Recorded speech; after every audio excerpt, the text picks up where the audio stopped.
How are we doing, everybody? It's Wardy here. It's May 2nd, 2025, and we have a lot to get into in our latest Big Mets update segment because the Mets are now kickstarting a three-game set in St. Louis beginning tonight at the time of this video coming out, and that is going to be a key discussion that we'll have to preview that series between the Mets and the Cardinals before we wrap up today's show. But before we get there, let's first highlight what was a key standout and what was otherwise a very frustrating series loss from the Mets against the Diamondbacks, which had everything to do with Juan Soto.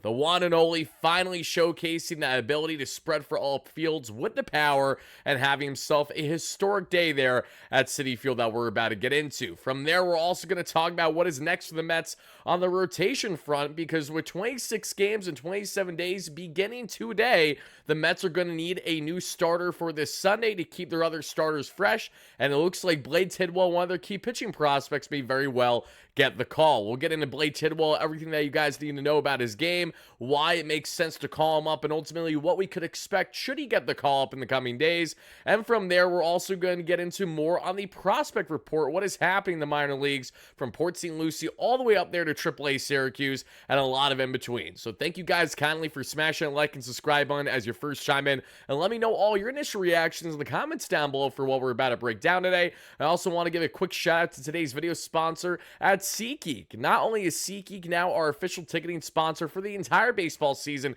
here on the WardyNYM platform, but they're going to have you covered for all of your Mets ticket needs or just ticket needs in general as well. And all you guys need to do is you use our promo code WARDY10, which is down below there in the description. And if you click the link, it's hyperlinked. So if you have the app download already, you're going to be able to have it added. It's going to say WARDY10. You get 10% off your next ticket purchase for whether it's Mets games, concert tickets, comedy show tickets, you name it, we have you covered. Because not only is SeatGeek the #1 rated ticketing app in the game today, where there are thousands of active events to choose from on a daily basis, but what really separates them from the rest and why I love utilizing them every single time that I need new tickets for Mets games especially is their grading scale, everybody. They have separated themselves from the rest, in my opinion, with the grading scale that is not only 1 through 10 to give you an idea as to how good, how rated are these tickets, but a color coordination scale as well that you guys see beside me here for a previous series against the Phillies, taking a look at tickets, because you see 1 through 10 as well as if it's green or red. If it's green and if it's in the range of 7 to 10, that means it's a very good ticket rating,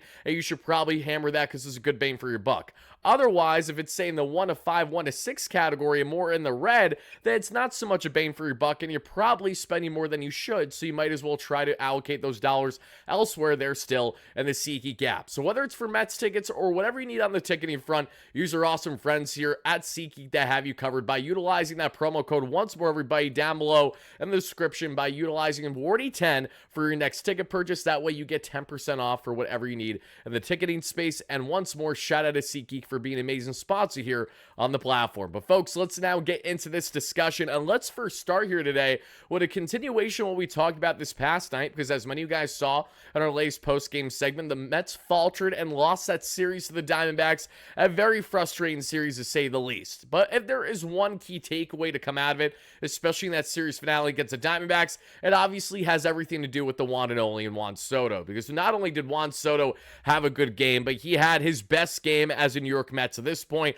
And it's very unfortunate that on a day where Juan Soto goes opposite field not once but twice, identical landing spots that we saw there. See Steve Cohen in the highlights as well, clapping up there behind home plate there. Love to see that. But it's more so on the fact that Soto looks like he's now finally starting to get in a groove with the comfortability, right? Juan has struggled to be able to lift that baseball for power so far this year. These were the first home runs that he's had since that series in Minneapolis, Minnesota, where he hit home runs in back-to-back games there against the Twins. Fast forward multiple weeks later, Juan Soto in a losing fashion for the Mets, and that's the bigger emphasis here. A lot of people aren't going to talk about this game, I feel like, because the Mets lost this ball game, whereas if they did and say they won the series, and let's say that second Juan Soto home run was a difference maker, we're talking about it for the next week at minimum, it feels like, right? Because Francisco Lindor unfortunately had, in my opinion, one of his worst games as of late. He didn't get on base once for Soto, where he struck out his final couple at bats that led to the Soto home runs.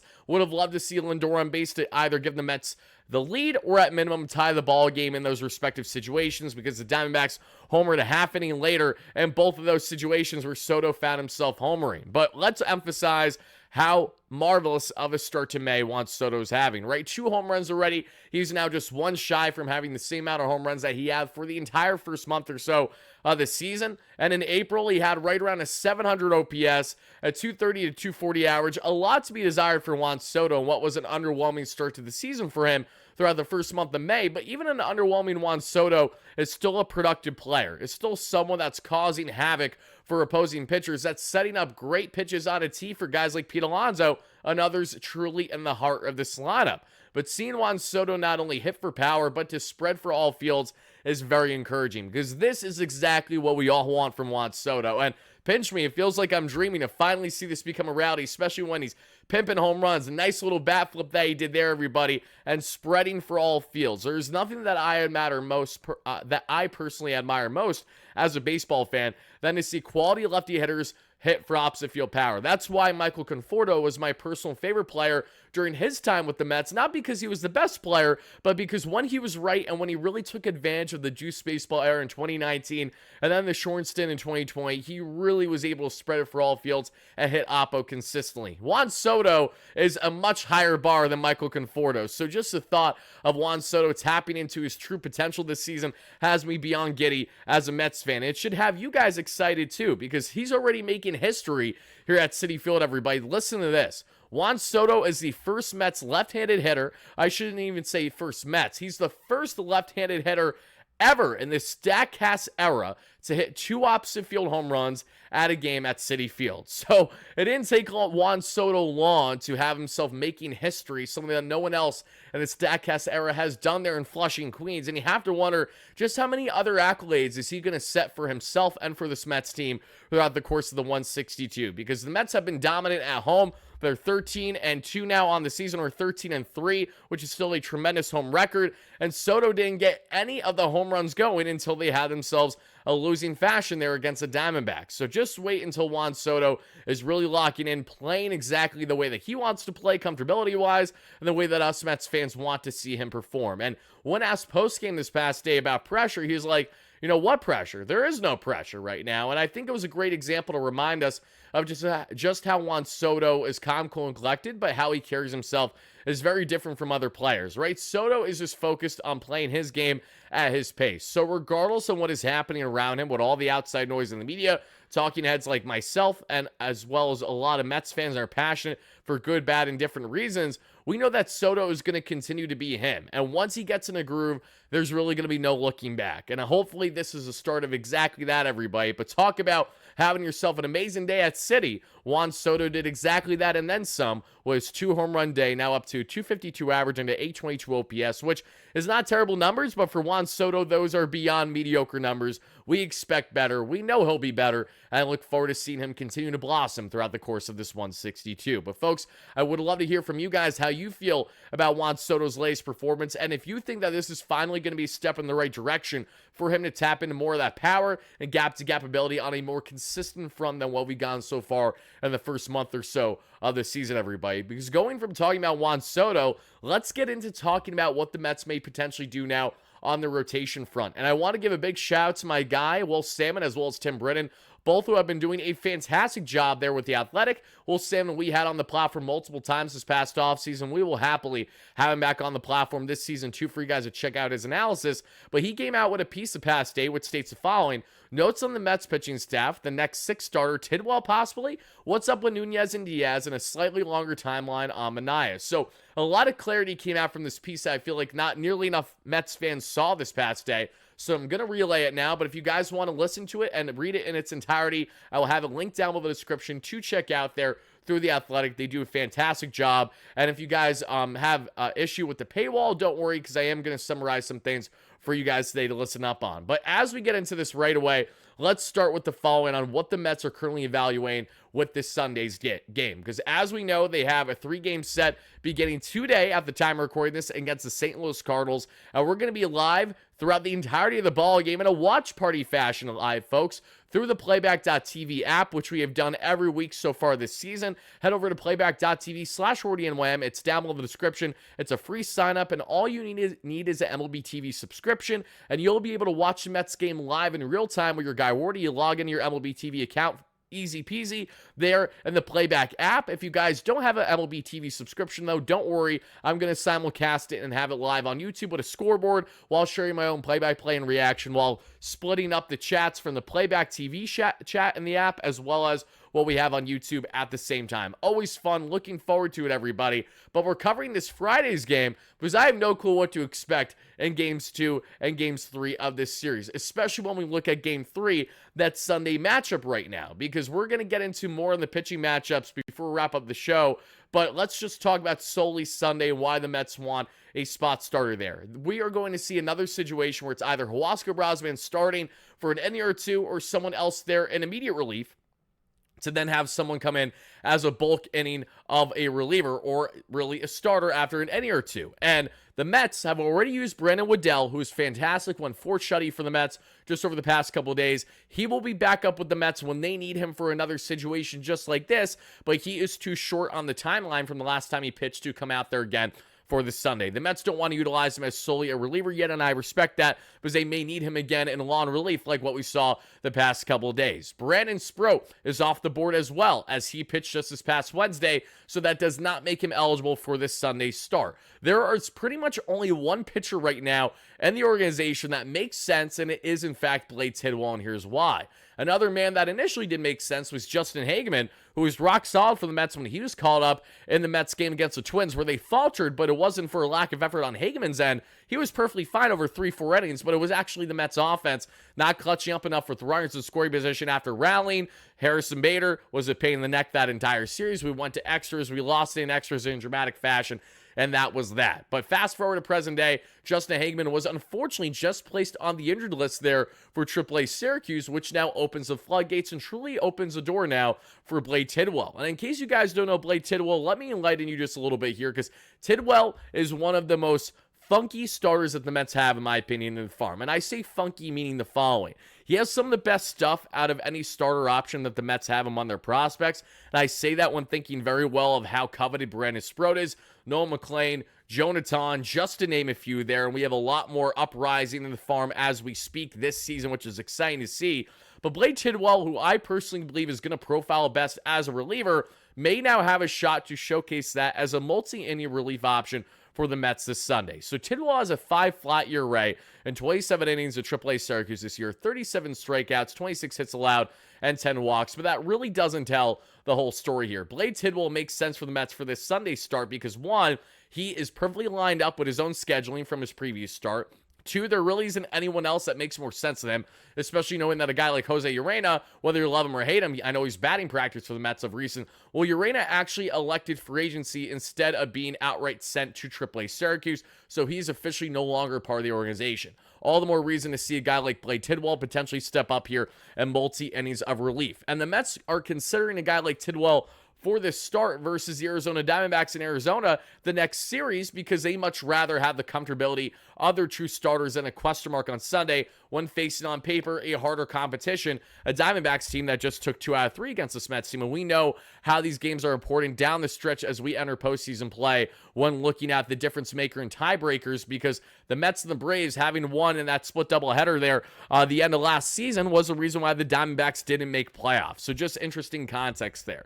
But in the case of Blade Tidwell, everybody, not only does he have a multi-pitch mix that is working where all of his pitches are above league average there, and the Stuff Plus per evaluating pitchers in the AAA level, and Stuff Plus is based out of a grade usually out of 100. So if you're above 100, you're above league average, and if you're below 100, you're below league average. Tidwell has been pretty consistent on being above league average in most, if not all, of these statistics. And what stands out about Blade is that you have that nasty sweeper that he's going to utilize probably more than any other pitch in his arsenal, at least when he's really cooking, right? Trying to get that bite. And it sits right around 85 miles per hour, but it has a good amount of induced vertical breaks. So there's a lot to like there. And the horizontal break is obviously nasty because the spin rate, I mean, even going back to just what we saw in spring training, it was hovering right around 2,700 RPM. So there's a lot to like there for sure. Then you have the four-seam fastball that has a lot of gas. He's sitting 95 to obviously the upper echelon of the 90s. He can touch 99 in the gun. Sinker, 96 is where he's usually sitting right around. Changeup, 84. And then we see there between the slider, the hard slider is going to be more of the, 85 range, whereas the sweeper is going to be a couple dials back there that we see while having more horizontal break more than likely in doing so. Yep, he actually has a good around, the horizontal break on his hard slider, at least going back to his spring training stats, was right around, minus 10.7. Whereas the horizontal break on the sweeper was right around minus 15. So definitely a lot more break. We're loving that movement. And a sweeper that has a lot of nasty movement reminds me, obviously, of someone like Mr. Adam Ottavino, but also someone that's more notable is the guy that's looked brilliant with it this year in the minor leagues, and that's Noel McLean, fellow Mets pitching prospect. So why are the Mets considering Blade Tidwell when you look at his 5-flat ERA? Here's why. Tidwell has had the stuff. It hasn't been nearly as much of a stuff issue with Tidwell as it's been consistency. He, like every other starter, I feel like, under the sun in recent years in Syracuse, has just not been able to find a consistent groove.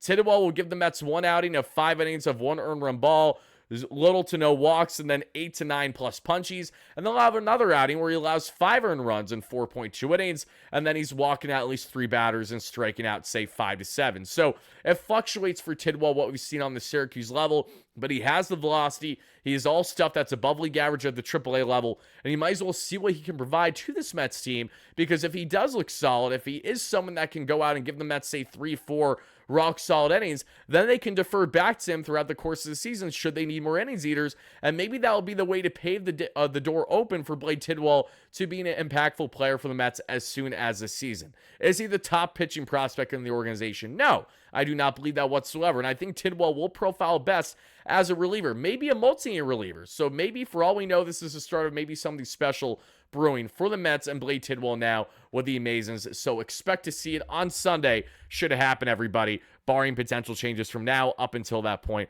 or the next couple days. But I would love to hear from you guys in the comments down below. Are you for or against Blade Tidwell potentially being the Sunday starter? And if so, what is your expectation for the young right-hander, who obviously was a top pick by the Mets a couple years ago, is trying to showcase that ability that he has done to a degree pretty well at the Syracuse level the past 2 years. So now, as we get on to continue to break down everything that's transpiring in Mets land, folks, we talked about Blade Tidwell, and we talked about that St. Louis Cardinals series. So let's expand on it a little bit more before we get into the bullpen and the prospect report. Let's actually jump ahead and talk about the Cardinals series for a preview here. Because in game 1 for the Mets, we have Clay Holmes towing the rubber technically tonight at the time of this video coming out against Sonny Gray. This is going to be a really nice pitching battle between the two. As we know, the Mets are 10 games above 500 there at 22-12 or so, whereas we have the Cardinals at 14-18. And the Cardinals have been on a bit of a downward spiral since the Mets took care of business and swept them handsomely there in a 4-game set at Citi Field when they had their 7-0 homestand that I was there for the series finale against the Phillies when Starling Marte had his broken bat single to walk it off. We did a live show there at Citi Field. It was a lot of fun. I'm looking forward to more of those throughout the course of the season this year. But getting back to this, St. Louis, going to be a big test to see how the Mets do on the road, because the Mets right now have not been a great team on the road this season. They've had a losing record, if I'm not mistaken, on the road so far this season. And after splitting their past series against the Washington Nationals, they definitely have some picking up to do on the road, because they have not had the same dominance as they've had at home. And this is now their start of 26 games and a 27-day stretch. They don't have a lot of time to waste. So the boys are going to need to come out big time right away in this matchup against Sonny Gray. And the Mets have hit Sonny Gray well in the past. It's not like they can't. So we'll see if they can do it again here with Clay Holmes towing the rubber. And for Clay, we hope to see Clay Holmes give the Mets 6 strong innings. That's the most important thing. He's been brilliant this year for the Mets, pitching right around a 2.64 ERA, whereas Sonny Gray has just been over a 3. And as we get on to the Game 2 matchup, that's a big one as well, because Tyler McGill is showcasing that he is not a fluke. He has been absolutely fantastic so far this season. And McGill is trying to come off of what was a very unfortunate start where he had 3 earned runs charging him when it should have been 1, got absolutely screwed by Juan Soto, losing a ball in the sun, and then everything unraveled from there for the Mets, and that very unfortunate loss that we saw against the Nationals. But then as we look at Eric Fetty, who the Mets are facing, Fetty, who I've actually been a fan of since he came back from the KBO this past year or so. I wanted the Mets to sign him. David Stearns wanted him really bad a year plus ago, but he opted with the White Sox in a guaranteed contract to be a starter right away, whereas he would have had to compete more maybe on the outside looking in for the Mets rotation entering the 2024 season initially. Then he was traded to the Cardinals in a 3-team trade, which the Dodgers absolutely won far and away. They got Michael Kopech from the White Sox, and he was nails for them in playoffs. And they got Tommy Edman from the Cardinals, who started that stint with the Dodgers on the injured list, and then was a playoff hero against my Mets, our Mets, and other teams there throughout the run. And now he's been extended since then. So Eric Fetty, who's off to a stalled start with the White Sox last year, gets traded to the Cardinals, hasn't been as good since, has a sub-5 ERA this year, looking more like the Washington Nationals' Eric Fetty, if you guys remember him before he went overseas for a couple years. Facing off against Tyler McGill, that is a key start for the Mets to take, because I would love it for the Mets to just take the first 2 games of the series and then see what happens with the rubber match. It's never fun when you have a split series, 2 games in, heading to that rubber match for that day game there on that Sunday, because right now they have Palante, who the Mets certainly know how to hit as well. The right-hander was just over 4 ERA, facing off against the likely Blade Tidwell. So especially with Blade being the expected starter for Sunday, have to take advantage of the meantime. And for the Mets, this comes down to a couple of things. It comes down to the offense being consistent and actually heading with runners in scoring position. We can nitpick Carlos Mendoza's, head-scratching bullpen decisions, not utilizing Edwin Diaz when he should have, putting Reed Garrett in a game later than what he should have been entering, because he should have been in the day prior there against the Diamondbacks, but I digress. A lot of frustrating things have happened, but there's nothing more frustrating than Mets lineup, as deep as it is on paper, going 0 for 10 with runners in scoring position. You just cannot allow that to happen. So for the Mets, have to be better with runners in scoring position, better with your situational hitting. And this is a series as well where I would love to see more on the production front of guys like Brandon Nimmo and Jeff McNeil, where they barely did anything this past series because they didn't play all that much. McNeil didn't get much starts that we saw versus the National Series, and Nimmo was dealing with a stomach virus and was out the first 2 games outside of him pinch hitting in game 2. That was towards the end, coming in for Acuna, which I really didn't love at the time personally, when Acuna's been producing every game. That's another thing. Acuna needs to be in the lineup every game, folks. Whether it's at second base, whether you may consider him for a day there at center field, you got to keep him in there because he's making a difference every single time. Lindor had a more quiet series that we saw against the Diamondbacks, so I'd like to see him step up big time there after having an 0 this past day. And just in general, I really want to see Juan Soto get in a groove and not showcase what we saw this past day as an anomaly, and then he goes back to being Juan Soto, where he just gets on base a couple times via walk and pokes himself a single there up the middle or pulled to the right side. I want to see the field spread out. I want to see the Mets take advantage of a lesser Cardinals team the way that they did not take nearly enough of a advantage against both the Nationals and then a Diamondbacks team without Ketel Marte due to injury. I mean, like, how do you not win that series? The Mets should have absolutely won all those games. It's good knowing that they beat themselves, whereas them getting completely outplayed where they were not the better team. And yes, they weren't the better team because they lost the ball games, but the context is that there was not a single loss that the Mets have had over the past number of losses since the Miami Marlins loss, that home game where they lost 5-0 with Tyler McGill on the bump, where he did not pitch bad, just bad fundies around him with Brett Beatty making a bonehead play at second base. The Mets haven't had one single loss where I said to myself as a fan, oh, they clearly, were not a good team today. Like, every game, we know the Mets have shown their flashes, and they have that never say die mentality, thanks to Carlos Mendoza, Francisco Lindor, among others. This goes back to mid-May of last year. It's a continuation. They're always fighting to the very end, and that's what I love about them.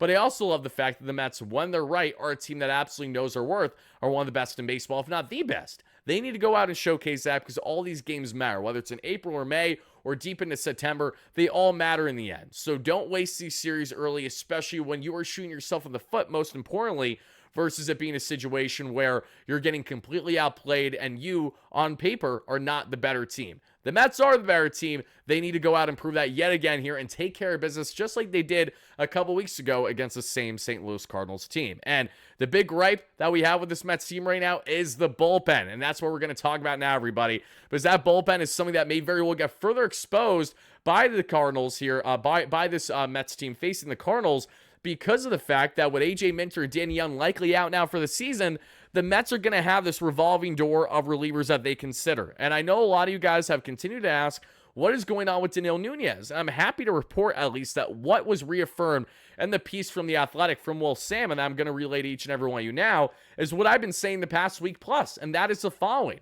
The Mets have not brought up Danilo Nunez yet, in direct part because they know they're going to call him up to be here long term. They don't want to waste his options and call him up just for a snap of a finger and send him down right away, the way that they had to with Brandon Waddell, the same way they had to with Chris Davinsky, the same way they had to with guys like Kevin Herget, etc. These are short-term relief options. Nunez, who can pitch well against both right-handers and left-handed batters without a problem, is a guy that the Mets do want to call up, and when they do, he will be here for the long haul. But between all the roster influx over the past week, plus with injuries inevitably happening, that has thrown a massive wrench into their initial plans as to when they want to bring Nunez up with this team.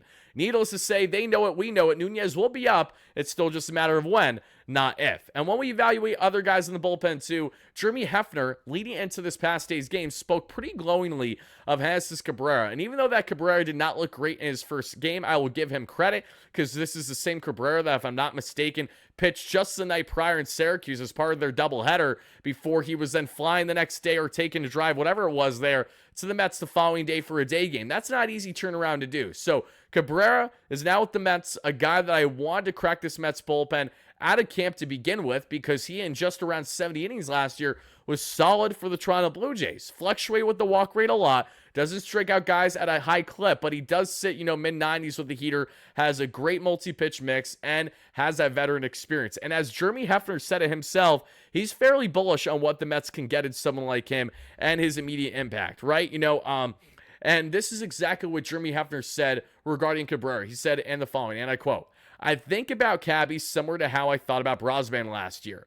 The stuff is unbelievable." Mind you, unbelievable is what Jeremy Hefner says, the leader of our pitching lab with Eric Yeagers and Desi Driscoll, among others. If we just get it in the zone a little bit more, it can really take off. That's what Brazo has been able to do this year, which is separate himself versus last season, and getting in the zone more and getting the chance with 2 strikes. Cabrera is very resilient. He bounces back, and he's experienced in the big leagues. That's comforting. So the Mets clearly like Jesus Cabrera. It took them till the day of, when he could have opted out of his contract with Syracuse, to elect free agency to call him up, but he's here now, and he didn't look too great in his first outing for the Mets. It led to some run scoring after he exited. At least one run was charged to him, because Max Krant gave up a sac fly as soon as he came in relief for him.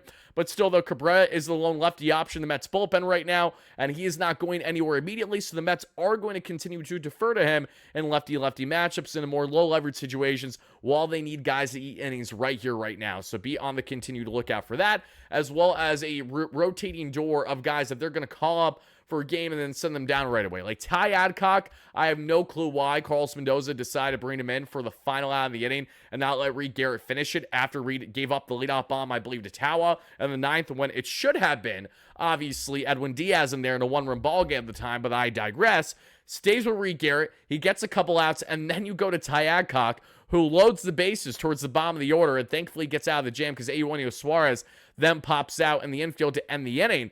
But Ty Adcock is not a major league reliever, really hasn't been, has not really ever been good when he's been called upon for the Mets. So I don't want to see Ty Adcock. I'm assuming that he's going to be DFA'd or sent down by time that this video maybe is dropping, or by time maybe you're watching this, if you're watching this hours leading up to the game or the day after game 1 against the St. Louis Cardinals. But the Mets are definitely going to be considering various options there for their bullpen configuration. Guys like Rico Garcia, Tyler Zuber, among others, come to mind, obviously, and there are plenty more to consider. There's also one that I cannot understate when looking at the upside with this man, and he was just moved up to AAA Syracuse this past day, and it's a continuation of what we've seen Mr. David Stearns do on really being aggressive with minor league call-ups, seeing what they have with their stuff. And what it was is the following, everybody. Let me just relay it here, and I also apologize. Allergies have been absolutely kicking my butt, so I'm going to look away for a second and scratch my nose. So give me 1 second. Zyrtec can only do so much for me right now. But getting back in this one, everybody. Earlier this past day, we saw Felipe de la Cruz promoted to AAA Syracuse. He has a 1.98 ERA in 13 2/3 innings this season. And he's working as both a starter and a bulk reliever for AA Binghamton. Now he's with the Syracuse Mets. He has a whopping 20 strikeouts compared to just 3 walks this season. So yes, the Mets are kind of rushing Felipe a little bit because of his early dominance and think he is a guy that could potentially impact their bullpen as soon as humanly possible, potentially within the coming weeks there if he's really continuing to look good. And we're going to talk more on the bullpen options for the Mets because they have an abundance, and we talked about an external option in a big Mets updates video that dropped 24 hours ago, and that's David Robertson. So if you guys didn't check out that video on D-Rob potentially returning the Mets, why he makes endless sense if he's in fact ramping up right now while still being an active free agent, check out that video in case you haven't already, and thank you so much for doing exactly that. But now, folks, let's get on to last but not least a important segment, and that is our prospect report. What is happening in the farm, everybody? Well, I want to start what is happening in Port St. Lucie because this is not something that I've talked about previously, but it's about time that we do, and that is regarding the 104.5 mile per hour man throwing absolute gas, and that is Mr. Ramon Gomez, everybody. You guys have seen it just over this past week. Ramon Gomez, a right-hander in Port St. Lucie for the Mets, is throwing unbelievable gas. Throwing so hard that he's catching great league attention right now and looks like someone that very well can make his way up to the Mets within the next year or two just on that velocity alone because of how much it plays up. And he pitched this past night, and look at the velocity, everybody. Shout out to Prospect Times for posting this initially. 103.6, 103.4, 102.8, 102, 101.9. The guy was sitting at an average fastball of 100 plus miles per hour, and he was topping out basically 104 this past night. And even though they didn't have as dominant of an outing they had previously for the St. Lucie Mets, there's a lot to be excited about here. And 2 innings of relief that we saw in the St. Lucie Mets 5-2 victory against, funny enough, the Palm Beach Cardinals there. So kind of fitting that hopefully that's a continuation of what we see in this Cardinals series, right? Gomez went 2 innings, 3 hits, 2 runs, 1 earned run, 1 walk, and 3 strikeouts, a .93 ERA on the season for the flamethrowing right-hander. Not only is he throwing harder than anyone else in the Mets organization, but he is currently one of the hardest throwers in all of professional baseball right now. That is how big of a deal Ramon Gomez is, so keep an eye on the name, everybody. Don't be shocked if he skyrockets through the minor leagues with the gas that he's throwing. And speaking of these St. Lucie Mets, we saw Ronnie Mauricio get his first start of the year there in the minor leagues at second base, because previously he had a start at shortstop where he ate for 5 innings and was good. Now he gets her up to second base, doesn't record a hit, but still nice to see him there getting in-game action. Outside that, we saw Mr. Jeremy Rodriguez at shortstop have himself an RBI. 18-year-old prospect that the Mets got for Tommy Pham a couple years ago in the Diamondbacks trade when the kid was like 16, just about to be 17. Crazy. Trey Snyder that we saw there went 1 for 3 with 2 runs scored. We also saw Simone Juan, a great game for him. 2 for 4 for Simone with his first home run of the year. 4 RBIs. Love that for the IFA signing the Mets picked up a couple years ago. And that's about it there for the St. Lucie Mets. So now let's get to the Brooklyn Cyclones, everybody, because the Brooklyn Cyclones had some things cooking in their 8-7 loss, and it is a standout of Jesus Baez, everybody. In case you don't know, Jesus Baez, he's one of the hardest hitters in all of the Mets minor leagues. He and Ryan Clifford are towards the top of the list there, and he has really swung and missed so far this season, batting below the Mendoza line at shortstop, but he had his best game yet. His second home run of the season that we saw there in the 6th inning, which was great to see. He had a 2 for 4 game with 3 RBIs. Carson Bench continues to stay red hot there. It won't be long before he's there up with AAA Syracuse, everybody. I'm telling you, it ain't going to be long before we see him there. He may find himself in Syracuse before the season's end, because if he gets the Rumble Ponies, I don't think he'll be there too long.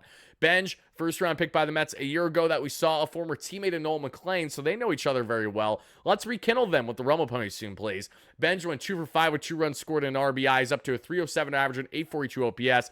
Jacob Reimer, who had not 1, not 2, but 3 home runs just 48 hours ago at the DH spot, had himself a 1 for 5 day with a run scored, a .311 average and over 1,000 OPS. Marco Vargas, 1 for 5 with an RBI as he's been moved up. Ewing in left field was moved up as well, only got on with a walk. They were just both called up there from St. Lucie to the Cyclones this past week, and that's all she wrote there. On the pitching end, just seeing if there's any notables I want to get into, and nothing really that's been a big standout. So let's now get on to what the Rumble Ponies did in a 3-2 victory over the Seawolves, everybody, because we saw Jet the Met Williams go 1 for 4 this time in center field. Mets top infield/outfield prospect Jet Williams looked good. He's at a .290 average and .862 OPS this year.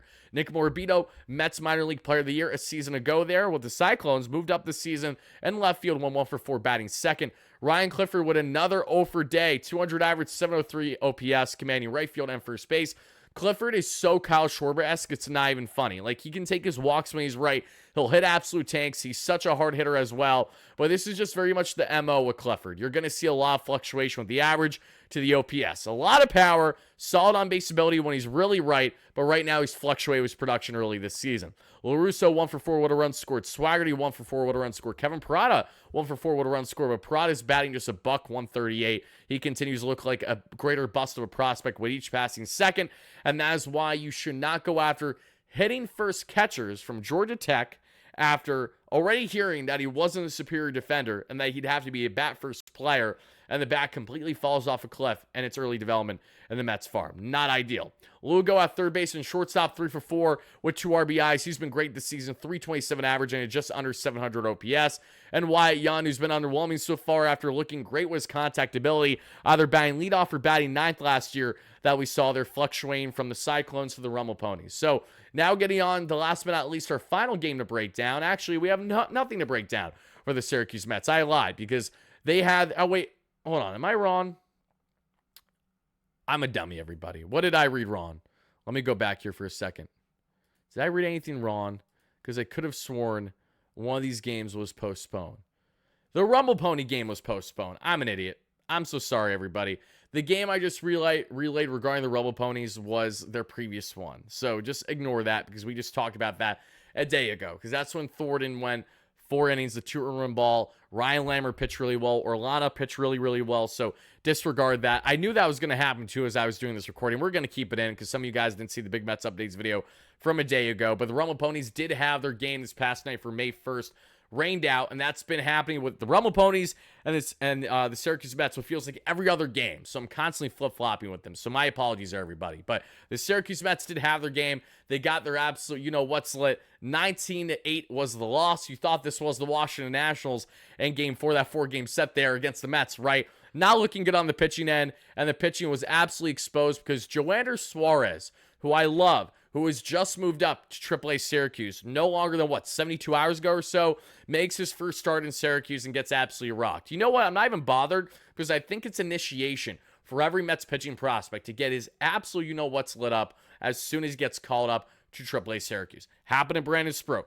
Happened to Blade Tidwell. It's going to probably happen to Nolan McLean and Jonathan once they get up there too. It's inevitable. Tom Hamill, we've seen him get blown up plenty. Suarez gave up 8 earned runs in 3 innings, but we're not going to talk about it. He gets a pass because, again, this was the first time that we've really seen him there so far this year. Now, talking about Danilo Nunez, I did want to highlight that for a second, everybody. You guys can see John Singleton hit an absolute tank that we saw there for the Syracuse Mets, so that was nice to see. He has been on a ridiculous home run spree so far this year, Singleton. He may get the call at some point for the Mets should someone go down with injury at DH and or first base, but hopefully Pete's healthy all year, right? But in the case of Nunez, as you guys see here from Michael Mayer Mets Rise, he won 1.1 innings of 3 hits, 0 earned runs, 0 walk, 1 strikeout ball, but he had 2 balks, and he let both inherited runners score, and the fastball did hit 99 twice. He's had 21 base runners and 10 and a 1/3 innings, but he has a 3.48 ERA. Context here in Nunez as well is that his walk rate has just been through the roof. The K/9's still been great, but the walks have been through the roof so far in AAA Syracuse. I don't think the Mets have been overly concerned with that, but just something to make note of because they haven't called him up yet to this point. But what we saw on the offensive end was guys like John Singleton hitting absolute bombs. Singleton now has a total of 7 home runs already as a late signing heading into the season for AAA Syracuse. Just a ridiculous tear right now as he went 1 for 2 with 2 runs scored and 3 RBIs, a 270 average and a 994 OPS. Donovan Walton, 3 for 5 game, 3 runs scored, 250 average, just under 700 OPS. Drew Gilbert in center field, 1 for 4 with 2 runs scored, 257 average, 714 OPS. We saw there Mr. Young at both third and second base, 1 for 4 runs scored and 2 RBIs, 320 average, over 1,000 OPS. Then we saw Joey Meneses, 1 for 5 with 3 RBIs for Joey as he recorded. Get ready for this, everybody. I'm assuming this is still a league leading there for AAA. 15th double of the season. Just absurd numbers for the Nationals legend. 292 average, 824 OPS. Billy McKinney, Billy Mack, 1 for 4. Rafael Ortega, 1 for 5. Luke Ritter, 0 for, and Caden Sanger, 0 for. This is a lot of guys that are fringe MLB players in AAA. I like that. So the Mets do have guys to consider should injuries happen. Not that I wish it, but just these things are inevitable. Sean Reed Foley had another terrible outing in Syracuse, and he is nowhere close to returning the Mets at all. He gave up 4 earned runs in .2 innings. He's up to a 10-plus ERA.